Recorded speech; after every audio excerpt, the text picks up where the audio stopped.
हे मम्मा मिया प्यार की गाड़ी तेज चलाओ, एक्सीलेटर और दबाओ, जिंदगी में मोड़ बहुत है, देखो दिल के तोड़ बहुत है, रास्ता मुड़ जाने वाला, मेन रोड आने वाला है, स्टॉप लव मम्मा मिया पम पम, हे मम्मा मिया पम पम। वेलकम टू टॉक ঝাল মিষ্টি উইথ ইপসিতার। আমি ইপসিতার, এখানে নো গালাগালি নো কিস্তি অনলি মস্তি। তো আজকে ভিডিওর শুরুতেই এই গানটা কাকে ডেডিকেট করলাম? এই যে ওয়াইটির ফেমাস মামি, যে কিনা ভাগ্নেকে মাম্মাম খাওয়াতে চায়, সেই জন্য মাম্মা মিয়া মাম্মাম।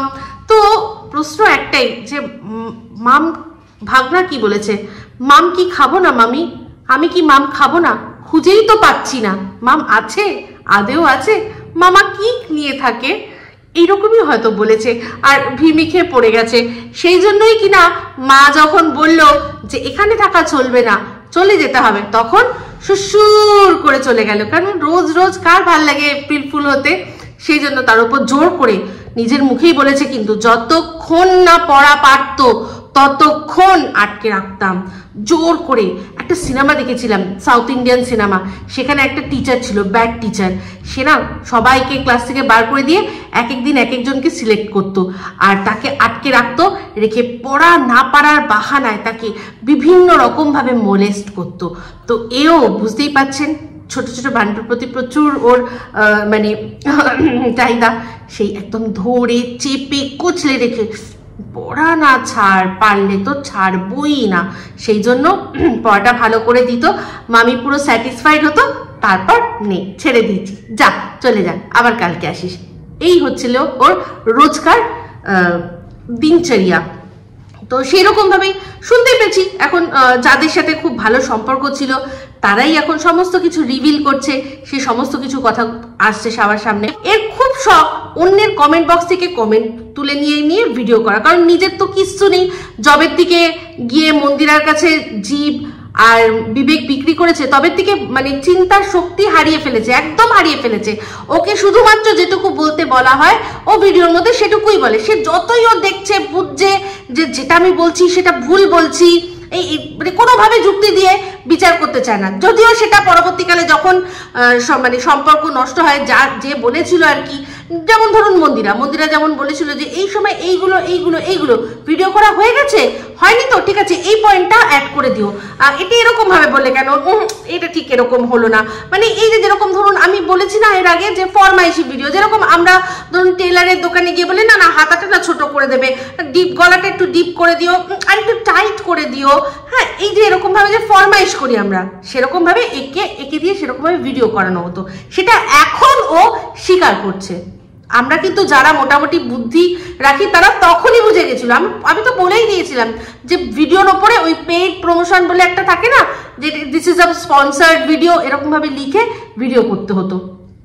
কারণ এই যে কমিউনিটিতে তুলেছিল, তো কমিউনিটিতে তোলা নিয়ে এখন খুব বলছে যে এখন স্যান্ডির কমিউনিটিতে কতগুলো কুকুর ঝুলছে। তার মানে কমিউনিটিতে যারা ঝোলে তারা কুকুর। তার মানে ও যখন মন্দিরার কমিউনিটিতে উঠেছিল তখনও মন্দিরার কুকুর ছিল, তাই তো? আর ওর কমিউনিটিতেও যারা খুব মানে আনন্দ সহকারে ওঠে, তাহলে তারাও সব ওর এক একটা কুকুর। এটাই তো যুক্তি। যদি যুক্তি দিয়ে বলতে হয়, ওর যেরকম লজিক, যেমন লজিক ছাড়া কিচ্ছু করে না, তো লজিক যদি বলতে হয় তাহলে তো এই লজিকটা আমি অনেকদিন আগেও দেখিয়েছিলাম, আজও আবারও একবার বলছি। অনেকদিন আগেই বলেছিলাম যেটা কিনা ও একসময় বলতো নিজে, মানে যারা ওর হয়ে ভিডিও করে তাদের ভিডিও শেয়ার করতো, অথচ অন্য কেউ কমিউনিটিতে উঠলে তখন বলতো যে এই তো পা চেটে উঠেছে, এই তো এই চেটে উঠেছে, ওই চেটে উঠেছে, সেই চেটে উঠেছে। অ্যাকচুয়ালি ও নিজেই এই জিনিসগুলো জানে। ও জানে যে কার কমিউনিটিতে উঠতে গেলে কি রকম করতে হবে, সেরকম ভাবে উঠেছিল। আমাকে সোমনাথ একটা ভিডিও আমার শেয়ার করেছে, ওর ভালো লেগেছে, ও শেয়ার করেছে, তা বলে আমাকে কিনে নেয়নি। আমি তারপরেও যে ভিডিওটা করেছি সেখানেও আমি সোমনাথকে পরিষ্কার বলেছি যে অনেকে কমেন্ট করছে তোমাদের এগুলো পুরোপুরি মিলিভাগাত। যদি কোনোদিনও জানতে পারি যে সত্যি এটা মিলিভাগাত, পাশে কিন্তু আর থাকবো না। যেটা কিনা মনে হচ্ছে যে তোমরা সত্যি কথা বলছো, তোমাদেরকে এরকম ভাবে ব্ল্যাকমেল করছে, অন ক্যামেরা ব্ল্যাকমেল করছে, সোশ্যাল মিডিয়ার মধ্যে ব্ল্যাকমেল করছে, যেটা কিনা আমাদের দেশের আইনের খিলাফ। সেই জন্য তোমার পাশে আছি, তুমি আইনি পদক্ষেপ নাও, কি কি করতে হবে সমস্ত কিছু ওকেও বলেছি, মন্দিরাওকেও বলেছি, এমনকি ওই ছেলেটিকেও বলেছি। চাইলে মন্দিরা বা ওই ছেলেটি দুজনেই কিন্তু ওর বিরুদ্ধে স্টেপ নিতে পারে। ও খুব ওর লিগ্যাল অ্যাডভাইজারের কথা বলে না, তো লিগ্যাল অ্যাডভাইজার কি বলবে যে ও যেটা করছে, যে একজনের সাথে ভিডিও কল হয়েছিল, সেখানে তাদের অজান্তে, তাদের অজান্তে তাদের প্রথমত ছবি তুলেছে, আর সেই ছবিটা আছে সেটা নিয়ে সবাইকে দেখিয়ে দেবো বলে যে ব্ল্যাকমেলটা করছে, সেটা কি আইনত অপরাধ নয়? যেটাকে বলে ভয়েরিজম, যার জন্য আমাদের দেশের আইপিসি ধারা 354C আছে। বারবার করে এই একটাই কথা কেন বলছি বলুন তো, এখনো অনেক মানুষ জানে না। অনেক মানুষ হয়তো তাদেরকেও কেউ এরকম কোনো না কোনো ভাবে ব্ল্যাকমেল করছে, তোর এইটা ফাঁস করে দেবো, তুই আমাকে সেই মেসেজটা পাঠিয়েছিলি সেটা সবাইকে দেখিয়ে দেবো, তোর একটা তুই এই যে ভিডিও কল করেছিলি তোকে এরকম অবস্থায় তোর একটা ছবি দেখিয়ে দেবো, যাতে মানুষ সচেতন হতে পারে, নিজের দেশের আইন, নিজের অধিকার জানতে পারে। সেই জন্য বারবার করে এই কথাটা বলি। তো যাই হোক, যেটা বলছিলাম, তো কমিউনিটির মানেটাই তো বদলে দিয়েছে দিনের পর দিন। ওকে যারা সাপোর্ট করছে তাদেরকেও কমিউনিটিতে তুলছে, কি বলে না আমার ভাল লাগছে তাই জন্য আমি শেয়ার করছি, কিন্তু তাদের সাথে যখন মনোমালিন্য হচ্ছে কই তাদের, তখন তো তাদের ভিডিওটা শেয়ার করছে না। এরকম রিসেন্টলি একজনের সাথে হয়েছে, তাকে অন ক্যামেরা যা নয় তাই বলেছে, আবার তারই ভিডিও কমিউনিটিতে তুলেছে কি না, সেই ভিডিওটার টাইটেলটা আমি শুধু দেখলাম যে কমিউনিটির খেলায় সবাই মেতে চলেছে, মানে সবাই আর কি সোমনাথ যাতে কমিউনিটিতে তুলতে পারে সেই জন্য সবাই এই ঘোড়ামুখীকে অ্যাটাক করছে। ঘোড়ামুখীকে মানে ওকে নিয়ে ভিডিও অনেক দিন থেকেই অনেক মানুষই করছে, তারা হঠাৎ করে সোমনাথের কমিউনিটিতে ওঠার জন্য কিছু করছে না, তারা তাদের মতো ভিডিওই করছে। ওখানে এমন কোনো মানুষ নেই যে হঠাৎ করে তারা একে নিয়ে নেগেটিভ ভিডিও করা শুরু করেছে। যে কটা ভিডিও আমি অ্যাটলিস্ট আমার চোখে পড়েছে, প্রত্যেকে কিন্তু এর এগেনস্টে ভিডিও করেই যাচ্ছিল, আজ থেকে নয়, অনেক দিন আগের থেকে। কিন্তু এই যে যার ভিডিও টাইটেলটার কথা আমি বললাম, তাকে দুদিন আগে ভিডিওর মধ্যে জুতো মেরেছে, আবার কমিউনিটিতে তুলে তাকে সেই জুতো মেরে আবার গরুদান করে দিয়েছে। তো ওদের মেন্টালিটি নিজেদের যেহেতু এইরকম, সেজন্যই সবাইকেই ভাবে বুঝি ওদেরই মতো করে আর কি ওদের চিন্তাধারা, যে আমরা যেরকম ভাবছি সেরকম মনে হয় সবাই ভাবছে, কিন্তু এটা অ্যাকচুয়ালি নয়। তো যাই হোক, এবার চলে আসি একটা কথার মধ্যে, যেটা হচ্ছে ওই যে বললাম যে কমেন্ট, খুব শখ না ওর অন্যের কমেন্ট দিয়ে কমেন্ট করা। তো আজকে একটা ওর ভিডিওতে, কোন ভিডিওতে আমার মনে নেই, কিন্তু একটা দারুণ কমেন্ট এসছে, সেই কমেন্টটা নিয়ে বলবো। কারণ এই কমেন্টটা খুব ইন্টেন্স কমেন্ট। ও কিছুদিন আগের থেকে কি বলছিল যে এই যে ওয়াইটিতে ওকে নিয়ে যা যা কথাবার্তা হচ্ছে, এই ভাগনা বলুন বা বান্ধবীর ছেলে বলুন, হ্যাঁ, তারপর ওই যে ওর যে এক্স ভাই সে বলুন, ওর বিরুদ্ধে মানে ওর সম্পর্কে যা যা কথা রিভিল করছে, তার জন্য নাকি ওর বাড়িতে উথাল পাথাল হয়ে গেছে। ওর বরের সাথে ওর কথা বলা বন্ধ, ওর বর ওর দিকে সেই অন ক্যামেরা এরকম করেছে, আরো অনেক কিছু করেছে। এইগুলো দেখিয়েই তো ওর ওই মানে ব্লগ চ্যানেল ও দাঁড় করালো। তাহলে আজ আবার দেখছি ভিডিওর মধ্যে বলছে, কে বলেছে, কবে আমি বলেছি যে আমার বরের সাথে আমার সম্পর্ক খারাপ? আমি কবে বলেছি আমার শ্বশুর শাশুড়ির সাথে আমার সম্পর্ক খারাপ? তাহলে মানে এক মুহূর্তে একটা কথা বলছে, আরেক মুহূর্তে অন্য কথা বলছে। ব্লগ ভিডিওতে একটা কথা বলছে, কন্ট্রোভার্সি চ্যানেলে একটা কথা বলছে। কদিন আগে ব্লগ ভিডিওতে অসুস্থতা, নড়তে পারছি না, চড়তে পারছি না, গলা দিয়ে আওয়াজ বেরোচ্ছে না, আমার এত অশান্তি, এত কান্না কেঁদেছি আমি করেছে, এদিকে ব্লগ কন্ট্রোভার্সি চ্যানেলের মধ্যে ঝরঝর করে ঝগড়া করছে। তাহলে ও তো নিজের ব্লগ চ্যানেলটা দাঁড় করালোই নিজের পারিবারিক অশান্তি আর এগুলো বেঁচে। তাহলে ওর বরের সাথে ওর অশান্তি নেই, এই কথাটাও বলছে যে কবে আমি বলেছি। তারা ব্লগ চ্যানেল থেকে দেখে বলতে পারছে না যে তুমি কবে বলেছো না বলনি? তো একজন খুব সুন্দর একটা কমেন্ট করেছে যে এই যে তুমি সবসময় বলো যে তোমার পরিবারে অশান্তি, তা তোমার পরিবারে তো তুমি আর তোমার দুটো পোষ্য, তাছাড়া তো আর কেউ নেই, কে অশান্তি করবে? তো এই কমেন্টটা পড়ে মানে এটা লেভেলের কমেন্ট লিখেছে, তুমি তো তোমার দুটো পোষ্যকে নিয়ে একা থাকো, তোমার সংসারে অশান্তি করার মতো লোক কোথায় আছে? সত্যিই তাই, একেবারে তাই। যাও, ওপরে দুজন মানুষ ছিল যাদের বাড়ির ওরা নিচটা পুরো যেটাকে কি বলবো অ্যাকোয়ার করে রয়েছে, তারাই থাকতে দিয়েছে, তাই জন্য সেই মানুষ দুটোকেও শান্তিভাবে সেই বাড়িতে থাকতে দেয় না। তারা নিজেরা কিন্তু এখন বাড়ি ছাড়া, ওই পুরো বাড়িটা নিচতলাটায় পুরো এরা দুজন থাকে।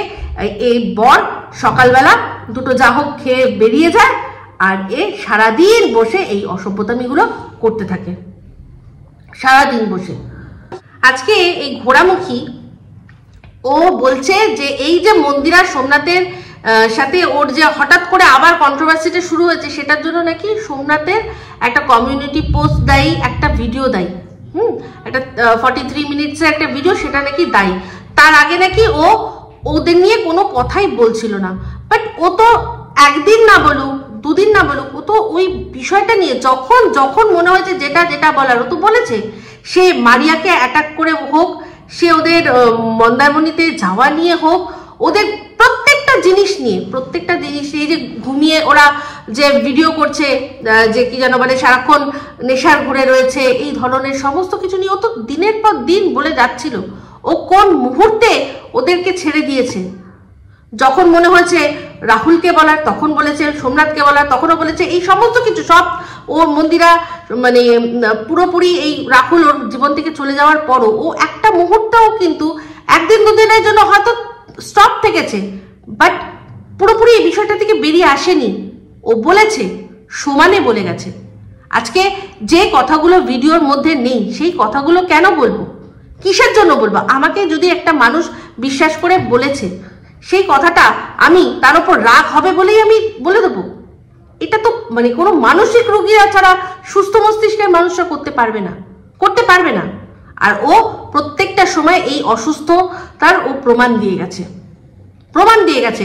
কোনো কারণে রাগ হলেই ও মাথা ঠিক না থেকে ও যখন যাকে পারে ছোট করে। আজকে চিন্তা করে দেখুন, এই যে মন্দিরা সোমনাথ ঘুরতে যাচ্ছে, বেড়াতে যাচ্ছে, যে হ্যাপি ব্লগ কিছুদিন ধরে আমরা পাচ্ছিলাম, এখানে যাচ্ছে খেতে, ওখানে যাচ্ছে খেতে, মন্দিরা হাসছে খেলছে, ওরা একসাথে গল্প করছে, বাইকে করে ঘুরছে, এই তারপর কোন আকাশ পাপড়িদের বাড়িতে গেল, রিয়াঙ্কাদের সাথে ব্লগ করলো, ঘুরতে গেল, বেড়াতে গেল। ওই সময়কার ব্লগগুলো দেখে ওর কোনো মতে ভাল লাগছিল না। ওই সময় ওই আনন্দের ব্লগগুলো দেখে কিন্তু ওর মনের মধ্যে মোটেও আনন্দ ছিল না। সেটা রিভিউ দেওয়ার সময় ও কোনো আনন্দের দেয়নি যে এই তো ভাল লাগছে, একটা ভিডিও এরকম করেনি, এই তো ভাল লাগছে তোরা ঘুরছিস বেড়াচ্ছিস, নতুন করে সংসার করছিস, চল।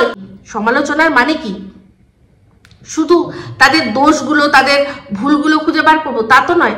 তারা যে কোনো ভালো কাজ করছে সেটা কি হিসাবে করছে না করছে সেটা তখন তুই জানতিস, তাহলে তখনই তোর বলে দেওয়া উচিত ছিল। তুই যখন তখনই জানতিস তখনই তোর বলে দেওয়া উচিত ছিল। আজকে আমরা ভিডিওর মধ্যে যেটা দেখছি আমরা তো সেটাই বলবো।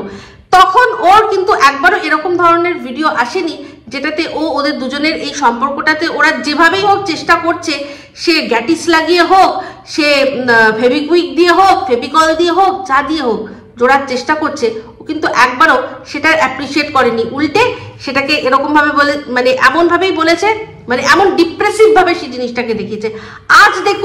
আজ মন্দিরার দেখুন দুদিন মুখে হাসি নেই, আর ও দেখুন সেটা নিয়ে হেসে হেসে ভিডিও করছে, কারণ ও চায় মন্দিরাকে ওরকম ভাবেই দেখতে। হবে কেন? কারণ মন্দিরা ওকে ওর লাইফ থেকে বাদ দিয়ে দিয়েছে। তো মন্দিরার সাথে ওর আলাপ হয়েছিল এমন একটা সময়, যে সময়টা কিনা মন্দিরার একটা এমন ফেজ, যে ফেজটার মধ্যে মন্দিরা নিজে কি করছিল মন্দিরা মনে হয় নিজেই জানে না। সেই সময় আলাপ হয়েছিল, যা হয়েছিল সেখান যখন সেই ফেজটাই আমার জীবনে নেই, যদি মনে করেছি আমার বর সব জেনে গেছে, তার উপর ও সমস্ত কিছু জানিয়ে দিয়েছে, তাহলে বলুন কোনো হাজব্যান্ডের মনে হবে যে এই যে মহিলা যে কিনা সমস্ত কিছু জানতো, যে এত মদত করেছে, তার সাথে তার বউকে আবার যোগাযোগ রাখার সে কখনো পারমিশন দেবে? যদি সত্যি সেই লোকটা চায় যে আমার সংসারটা বাঁচুক, সে কি কারণে? অনেকেই বলে সেখানে যে সোনার ডিম পাড়া হাঁসটাকে ছাড়তে চায় না। ঠিক আছে, ভালো কথা, আমি মানছি সেই হিসাবেও তো সেই হাঁসটাকে প্রোটেকশন দিয়েও তো রেখেছে। নালে ভাবুন এই যে হাঁসটা, ও তো ডিম পাড়তে অন্য জায়গায় চলে গেছিল, সে কি ঠিকভাবে রাখতে পারলো? সে কি স্ট্যান্ড নিতে পারলো সেই হাঁসটার জন্য? হাঁস তো ডিম সেখানেও পারতে পারতো। তো যেরকম ডিমটা নেয় তেমনি প্রোটেকশনটাও তো দেয়। এটাও তো দেখতে হবে। যখন কেউ থাকে না তখন তো ওর সেরকম মন্দিরার পাশে এই থাকে। এই কথাগুলো কিন্তু আজ না, আমি অনেকদিন আগের থেকে বলেছিলাম যে মন্দিরা হাজার খারাপ, কিন্তু মন্দিরার দু একটা জিনিস আমার ভালো লাগে। আজকে একটা কথা বলি, যারা নতুন নতুন ওদের দেখছেন তাদেরকে বলি, অনেকেই যারা বলছেন যে সোমনাথ সোনার ডিম পাড়া হাঁস যে কথাটা, তো আজকে চিন্তা করে দেখুন মন্দিরার অনেক অনেক কিছু ভুল আছে, অনেক খারাপ আছে, কিন্তু মন্দিরার না কিছু কিছু জিনিস ভালো আছে। যেমন কিনা ও কিন্তু সোমনাথকে যখন বিয়ে করেছিল, ও যে অন্য একজনের সাথে প্রেম করতো সেটা কিন্তু সোমনাথ জানতো যে এর সাথে ওর সম্পর্ক, কিন্তু তাও ও মন্দিরার পেছন পেছন থাকতো। কেন? কারণ ও মন্দিরাকে ভালোবাসে। তখন কি মন্দিরা কোনো ইউটিউবার ছিল না? সোমনাথের কোনোদিনও ওয়াইল্ড স্বপ্নে এটা এসছে যে পরবর্তীকালে এই মেয়েটাই আমাকে বসিয়ে খাওয়াবে, সোনার ডিম পাড়িয়ে রোজ খাসির লাল লাল ঝোল খাওয়াবে? তখন তো ও এটা চিন্তা করেনি। ও ওকে ভালোবাসতো, ও জানে যে ও অন্যজনকে ভালোবাসে, তাও ও নিজের ভালোবাসা ও ওকে ভালোবাসে, সেই জন্য ও কোনো মতেই ওর পেছনটা ছাড়েনি। ও আশায় ছিল যে বাই এনি চান্স যদি কোনো রাস্তা হয় সেখানে আমি টুক করে ঢুকে যাব। সেই রাস্তা ভগবান ওকে করে দিয়েছে, কারণ ওর ভালোবাসাটা হয়তো সত্যি ছিল। আর অবশ্যই দেখুন সেই থেকে এই অবধি এত কিছু হয়েছে, আপ অ্যান্ড ডাউন, দারুণ অনেক কিছু হচ্ছে, কিন্তু ছেড়ে তো দেয়নি। তো সেখানে এই কথাগুলো কিন্তু আমি আজ বলছি না, সোমনাথ আমাকে কমিউনিটিতে তুলেছে বলে। এই কথাগুলো যদি আবারও নতুন করে আমি বলছি, যদি শুনতে হয় পুরনো ভিডিওতে চলে যান, সমস্ত আমি সোমনাথের সম্পর্কে বলেছিলাম। সোমনাথের ভালোবাসাটা খুব সুন্দর করে আমি বুঝিয়েছিলাম তখন, রাহুল আর সোমনাথের মধ্যে তুলনামূলকভাবে বুঝিয়েছিলাম। তো যাই হোক, রাহুলের কথা এখানে না তোলাই উচিত, ওকে এখন সম্পূর্ণ বাদ দিয়ে দিচ্ছি, ও নিজের লাইফে ঠিক আছে। তো যাই হোক, সেখানে আমি এটাই বলছি, তখন কিন্তু সোমনাথ জানতো যে আজকের এই মন্দিরা পরবর্তীকালে মন্দিরা হয়ে যাবে, MS ফ্যামিলির মন্দিরা, যার মাসে লাখ টাকা ইনকাম হবে। তখন তো ভাবেনি, যেভাবে হোক সংসারটা চালিয়েছে। তো আজকে কতজন এই ফ্যাক্টটা জানেন আমি জানি না, এই ইউটিউবে আসার জন্য কিন্তু সোমনাথই মন্দিরাকে মোটিভেট করেছে। সোমনাথ ওকে বলেছে যে চলো ইউটিউবে, কারণ ও শুনেছি টিকটক করতো, সেখান থেকে তারপর ইউটিউব করা শুরু করলো, তাও কি ব্লগিং। টিকটকে আমরা জানি কি হয়, রিলস, সেখান থেকে সোজা ব্লগিং। ওর মধ্যে কিন্তু অতটাও কনফিডেন্স ছিল না, মন্দিরার নিজের প্রতি অতটাও কনফিডেন্স ছিল না। সোমনাথ ওর মধ্যে এই জিনিসটা জাগিয়ে তুলেছে, না তুমি পারবে, তোমার মধ্যে আছে, তুমি করো। আর যদি ওকে এইভাবে মোটিভেট না করতো, তাহলে আজকের মন্দিরা কি সেই মন্দিরা হতো নাকি? যেরকম ভাবে ওরা কাটাচ্ছিল সেরকম ভাবেই কাটাতো। আজকে এই যে অনেক আমার খুব প্রিয় একজন ভিউয়ার, সে আমার ওপর খুব রাগ করেছে যে দিদি মানে আমি মন্দিরাকে সাপোর্ট করছি বলে। আমি কিন্তু ওকে যখন ও ভুল করেছে তখন কিন্তু আমি সাপোর্ট করিনি। আজকে সে আমাকে বলছে যে ইতিহাস, বলছে যে অতীত কোনোদিনও পিছু ছাড়ে না, মানছি অতীত কোনোদিনও পিছু ছাড়ে না, কিন্তু অতীতকে নিয়ে বাঁচাও তো যায় না, অতীতকে মাঝে মাঝে মনে করা যায়। আজকে তুমি কতজনকে জানো আমি জানি না, আমি নিজের চোখে দেখেছি তাই জন্য বলছি। এরকম অনেক ঘটনা আছে, অনেক অনেক পুরুষ মানুষরা আছেন, তারা কিন্তু স্ট্যান্ড নিয়েছেন নিজেদের ভালোবাসার জন্য। তার বিয়ে হয়ে গেছে, তার সত্ত্বেও তাকে, সে অসুখী ছিল, সেখান থেকে ডিভোর্স করে আবার তাকে বিয়ে করেছে। অরিজিৎ সিং এর নাম নি, তার কিন্তু যার সাথে বিয়ে হয়েছে সে কিন্তু আগে বিবাহিত ছিল, তার বিয়ে হয়ে গেছিল। অরিজিৎ সিং তখনও অরিজিৎ সিং হয়নি, কিন্তু তার সত্ত্বেও সেই মেয়েটিকে নিয়ে বিয়ে করেছে। সে অরিজিৎ সিং যদি ভাবে যে মেয়েটি ওর অতীত কোনোদিনও পিছু ছাড়বে না, অতীতকে, সেটা কি হয়? হবে না। ওরা নতুন করে তো সংসার আবার শুরু করেছে, ওরা তো নতুন করে বাঁচছে। এরকম ভুরি আছে, অনেক এরকম মানুষ আছে যারা কিনা, মিথ্যে নয় এগুলো সত্যি ঘটনা, যারা কিনা কোনো পতিতালয় থেকে নিয়ে এসে তাকে বিয়ে করছে। তাহলে কি সে ভাববে যে সে এখানে হয়েছিল, সেখানে বড় হয়েছে, তাহলে ও কোনো বাড়ির বউ হতে পারবে না? তার অতীত কি তার পিছন ছাড়বে না? ছাড়বে, নিশ্চয়ই ছাড়বে। এই ঘটনাটার যদি রিলেভেন্ট দেখাতে হয়, যেহেতু এটা সামনেই আছে, সীমা নিজের সম্পর্কে বলেছে, সীমা নিজের জন্মবৃত্তান্ত সমস্ত আমাদের কাছে বলেছে, তাহলে ও কি নতুন করে জীবন শুরু করতে পারেনি? ওর কি অতীত ওকে পিছন ছাড়েনি? আজকে ওকে আমি এতটা পছন্দ করি কেন? আমি এই কথাটা অনেকবারই বলেছি, কারণ ও যে কথাগুলো স্বীকার করেছে, ও যদি না করতো আমরা কোনোদিনও জানতেই পারতাম না। আর এই অনেস্টিটার জন্যই ওকে আমি এতটা পছন্দ করি আর ওকে আমি এতটা সাপোর্ট করি। আজকে ওই সেই আবার ভাইরাস একজন বলছেন যে হ্যাঁ তুমি তোমার বান্ধবীর সম্পর্কে বলতে গেলে তো কই তুমি তো বলতে পারছো না। তো আমি তাকে ভিডিওর মাধ্যমে আবারও বলে দিই যে বান্ধবী আমরা ইউটিউবের বাইরে, আর ইউটিউবের বাইরে গিয়ে বান্ধবীর জন্য যেটুকু যা করার হয় আমার যদি ক্ষমতায় থাকে আমি নিশ্চয়ই করব। তো কিন্তু ভিডিওর মধ্যে আমি কাকে নিয়ে কি ভিডিও করব কি বলবো সেটাতে আমি ওর ইন্টারফিয়ারেন্স শুনি না, আর ও আমার ইন্টারফিয়ারেন্স কখনো শুনবে না, কখনো শুনবে না। ও ওর কথা বলে, আমি আমার কথা বলি। আমি কি ভুল বলছি, আমি কি ঠিক মানে ভুল বার্তা দিচ্ছি সেটা আমাকে বলুন। ও কি ভুল বলছে সেটা তাই আমি নেব না। আমি যার কমেন্টের কথা আগে বললাম যে আমার খুব প্রিয় সাবস্ক্রাইবার একাকি, ও আমার উপর রাগ করেছে। ও বলছে যে তাহলে তুমি কি বলতে চাইছো যে ওকে আবার তুমি সাপোর্ট করবে? তো আমি এটাই, আর ওর একটা বক্তব্য যে ওর ফ্যামিলি, মন্দিরার ফ্যামিলিটা খুবই ওর অপছন্দের, তাদেরও কাউকে পছন্দ করে না। ঠিক আছে, এটা সম্পূর্ণ তোমার ব্যাপার। এবার আমারও পছন্দ অপছন্দ এটার ব্যাপারটা কি বলতো, আমি এখানে একটাই জিনিস জানি যে আমি এখানে কারোর পার্সোনাল শত্রু আমার এখানে কেউ নেই। তো হ্যাঁ অবশ্যই ওদের ফ্যামিলির মধ্যে এমন কোনো মানুষ এরকম নেই যাদেরকে খুব ভালো বলা যায়, সেটা আমিও মানি। কিন্তু এবার তুমি চিন্তা করে দেখো যে আজকে মন্দিরা যখন ভুল করেছে তখন ভুল করেছে, কিন্তু আজকে যখন ও সংসারে ফিরছে তাহলে তুমি বলো আমাকে যে আমি কি বললে ওকে তুমি খুশি হবে? আমি তাহলে কি বলবো যে তুমি পরকিয়া করেছো যখন, তাহলে পরকিয়াটাকেই তুমি কন্টিনিউ করো, তুমি সংসারে ফিরতে পারবে না, তুমি নতুন করে সংসার করতে পারবে না। তো যাই হোক, এখানে ও আরেকটাও কথা বলেছে জয়ীর কথা। তো এখানে একটুখানি তুলনামূলক কথা হচ্ছিল টিনের সাথে মন্দিরার। তো বাচ্চার কথা বলি যে যখন মানে জয়ীকে কিন্তু মন্দিরা একেবারে গড়ে পিঠে মানুষ করেছে। আজকের মন্দিরার কথা বলছি না, আমি অনেক আগেকার মন্দিরার কথা বলছি। মন্দিরা ভাইরাল হয়েছে, মন্দিরা সবচেয়ে বেশি যে ভিডিওটাতে সেটা কিন্তু জয়ীর খেলনা দেখিয়ে, বাচ্চার খেলনা দেখিয়ে। তো মন্দিরাকে আমরা একটা কেয়ারিং মাদার, একটা মানে সিধা সাদা গৃহবধূ এইরকম দেখেই কিন্তু অভ্যস্ত, সেখান থেকেই ও এত ভালোবাসা পেয়েছে। ও কিন্তু আজকের দিয়ে বিচার করো না, ও অনেক আগের থেকে কিন্তু দেখাতো জয়কে কিভাবে টেক কেয়ার করছে, হ্যাঁ পুরো হাতে ধরে। ও কিন্তু বাচ্চাটা হওয়ার পরেই শাশুড়ির কোলে তুলে দিতে পারেনি যে এই যে নাও নাও তুমি বাচ্চা মানুষ করো। ও কিন্তু নিজের বাচ্চাকে নিজে হাতে মানুষ করেছে। সে সময় ওদের খুব অবস্থা খারাপ ছিল। সোমনাথ কাজ করতো, মাঝে মাঝে কাজ করতো, ও যেটা বলেছে ভিডিওর মধ্যে আমরা সেটাই শুনেছি। আর ও করতো কি, ওই যে হাতের যে কাজ, বাড়িতে জিনিসপত্র এনে এনে বানানো, এইগুলো ভাবে কোনোভাবে সংসার ও চালিয়েছে। সেগুলো দেখেই না মানুষ এত ভালোবেসেছে। আজকে ওর একটা ভুল হয়েছে, তো বলো তুমি আমাকে যে আমি কি বলবো?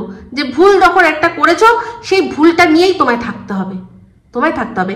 আর আমাকে তুমি বলেছো যে বাচ্চাকে নিজের সুবিধার জন্য মোবাইলে অ্যাডিক্ট করেছে।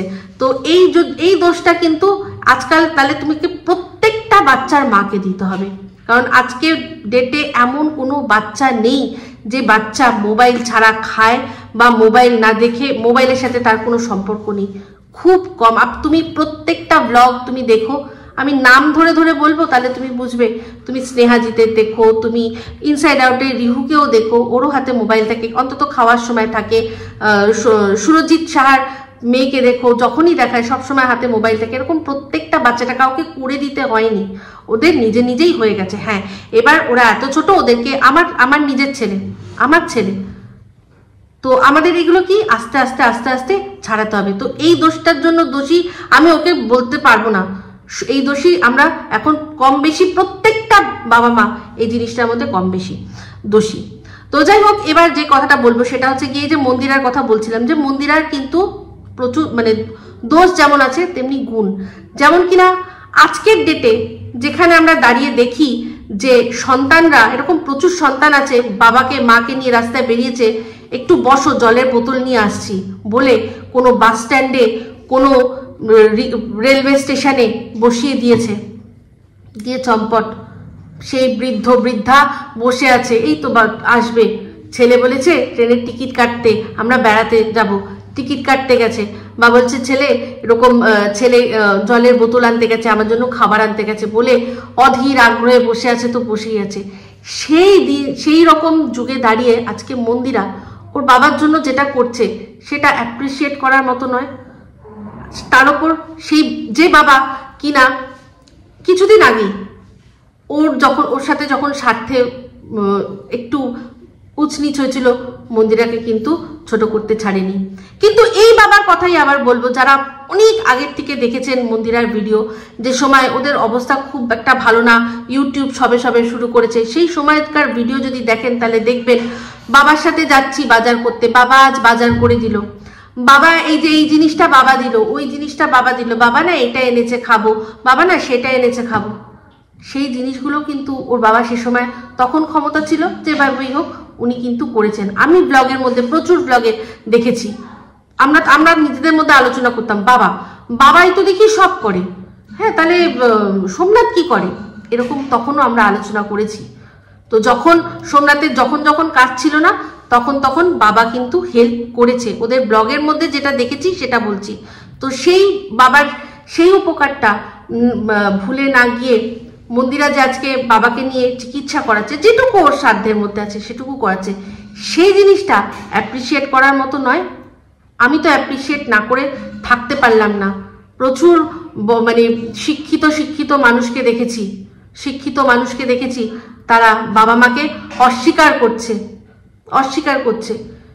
সেখানে মন্দিরা আজকে বাবার জন্য যেটুকু পাচ্ছে করছে। আজকে তুমি হয়তো বলতে পারো যে ও তো নিজেকে নিয়ে এত ব্যস্ত যে ও তো ভাবছেই না যে ওর মেয়ের ভবিষ্যৎ কি হবে। কি করে ভাববে বলো, কি করে ভাববে? একটা জিনিস চিন্তা করো, যে সময়টা একটা মেয়ে যে সময়টা বেড়ে ওঠে, ও কি দেখে বেড়ে উঠেছে? বাবা মার মধ্যে অশান্তি, মায়ের অনেকের সাথে সম্পর্ক, বাবার সাথে অশান্তি, মায়ের অনেকের সাথে সম্পর্ক, তারপর ফাইনালি মা একজনকে ভালোবেসে ওকে ছেড়ে দিয়ে পুরো চলে গেল, মা পালিয়ে গেল। তাহলে ও কি দেখে মানুষ হচ্ছে? কে ওকে ভালো করে বুঝিয়েছে, গাইড করেছে? কেউ ওর যে সময়টার কথা আমরা বলছি যে ও একটার পর একটা ভুল করেছে, ও করবে না তো কি করবে? ও কি করবে? ওর পাশে কে ছিল বোঝানোর মতো যে না মা এটা করিস না? মা হয়তো যখন চলে গেছে বাবা হয়তো এটা ভেবেছে যে এখন ওকে বলবো, মা নেই তার মধ্যে আমি আবার শাসন করব। তো সেই লোকটা ইনকাম করবে না শাসন করবে, তারপর সে নিজেও একটুখানি মত্ত, আমরা সবাই শুনেছি, টম্বলের তলায় যেত। তো সেখানে আজকে ওকে যে গাইড করা হয়নি, ও তখন যা পেয়েছে, যাকে সামনে পেয়েছে তার সাথেই গল্প করতো, ঘুরতো, বেড়াতো, ভাবতো যে কোনো একটা মানুষ যার হাতটা ধরে আমি যদি বেরিয়ে যাই আমি হয়তো আমার লাইফটা অনেক সুন্দর হবে, সেই ভেবেই হয়তো যার হাতটা ধরেছিল সে যথাসময় হাতটা ছাড়িয়ে নিয়েছে।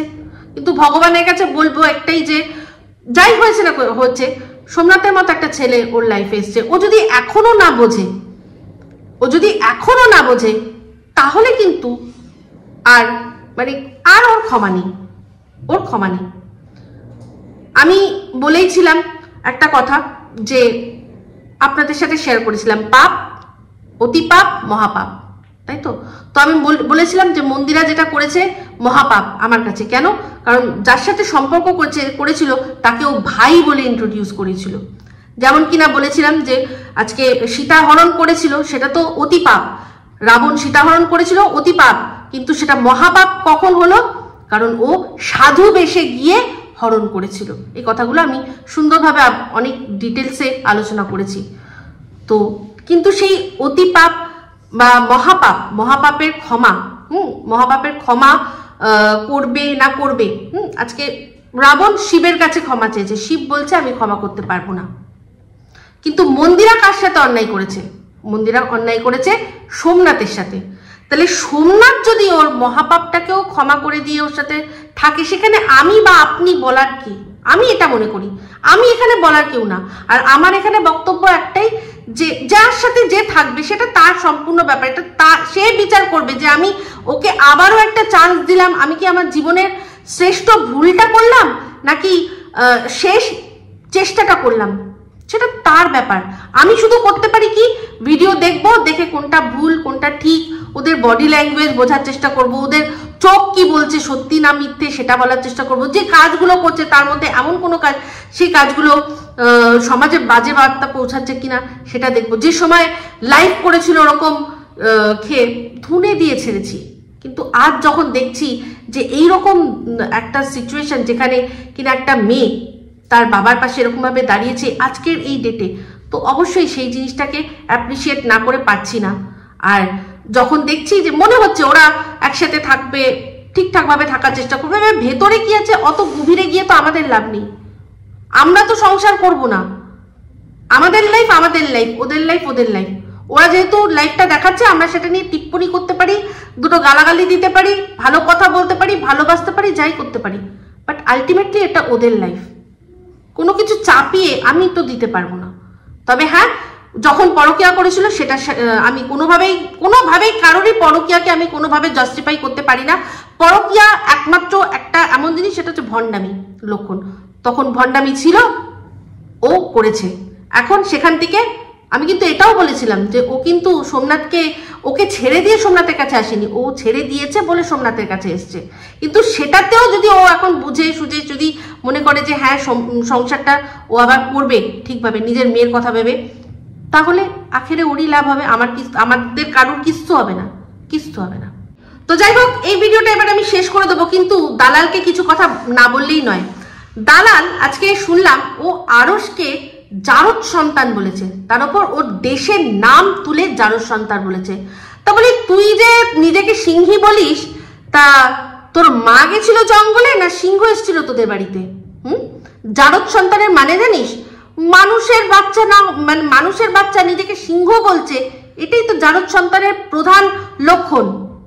তো উত্তরটা একটু দিস তো, যে তোর মা কবে গেছিল জঙ্গলে, নাকি সিংহকে ডেকে নিয়ে এসেছিলি তোদের বাড়িতে যে তুই সিংহী হয়েছিস? এমন সিংহী যে কিনা 2 মিনিট অন্তর অন্তর নাকটিকে চোখের জলে নাকের জলে এক করে দেয়। তুই খুব গৌতম বুদ্ধের কথা কপচাচ্ছিস না? গৌতম বুদ্ধ বলেছে কি, যে আমাকে আপনি একটা বাজে কথা বললেন, আমি সেটা গ্রহণ করলাম না, তাহলে ওটা কোথায় থেকে গেল? আপনার কাছে থেকে গেল। ঠিক কথা। যেমন কিনা তুই মন্দিরাকে বলেছিস, মন্দিরাকে যেটা বলেছিস মন্দিরা তো গ্রহণ করেনি, তাহলে ওটা তোর কাছে রয়ে গেল। জঘন্য মেয়ে বলেছিস তো মন্দিরা সেটা গ্রহণ করেনি, তোর কাছে থেকে গেছে। তুই সীমাকে পতিতা বলেছিস, সীমা তো সেটা গ্রহণ করেনি, তার মানে ওটা তোরই কাছে রয়ে গেছে। এরকম প্রচুর মানুষকে যাকে যা বলেছিস তারা তো সেটা স্বীকার করেনি, সেটা তো অ্যাকসেপ্ট করেনি, তাহলে তো ওটা তোর কাছেই রয়ে গেছে। তো সবচেয়ে বড় জঘন্য তো তুই। তাহলে দেখ, এই যে তুই আরশকে বললি ও জারদ সন্তান, ও তো সেটা গ্রহণ করেনি, আর সেটা করবে না, কারণ ও তো সেটা না, ওর বাবার সন্তান, ও ওর বাবা মায়ের সন্তান। বাট তুই যে নিজেকে ফলাও করে সিংহী বলিস, তাহলে বলিস তোর মা গেছিল বনে, না তোর সিংহ এসেছিল তোদের বাড়িতে? যদি গৌতম বুদ্ধের লজিক মানতে হয়, তোর কথায় কেউ তো মানেনি। তার মানে তুই যাকে যা বলেছিস সেগুলো অ্যাকচুয়ালি তুই। মাম্মা মিয়া পম পম, ও মাম্মা মিয়া, আমরা কি মাম খাবো না মাম? লজ্জা করে না? লজ্জা করে না? ওই জন্যই ভাবি ভেরুটা এরকম কেন করে। তো ওই একটা ভেরু আছে, সেটাকেই বোকা বানিয়ে রাখ। হ্যাঁ, আর এখানে ওয়াইটিতে কাউকে চেষ্টা করিস না। লজ্জা করে না? রাত বিরেতে ফোন করে মানুষকে ডিস্টার্ব করে। ছি, চল ফাট এখান থেকে। তো বন্ধুরা, এই বলেই ভিডিওটা এন্ড করছি। যদি ভালো লাগে তাহলে অবশ্যই লাইক শেয়ার কমেন্ট করতে ভুলবেন না। যারা চ্যানেলটা সাবস্ক্রাইব করেননি তারা সাবস্ক্রাইব করে নেবেন। সবাই ভালো থাকবেন, সুস্থ থাকবেন। আবার আসছি খুব শীঘ্রই একটা নতুন ভিডিও নিয়ে। Me Ipsita signing off. Love you all.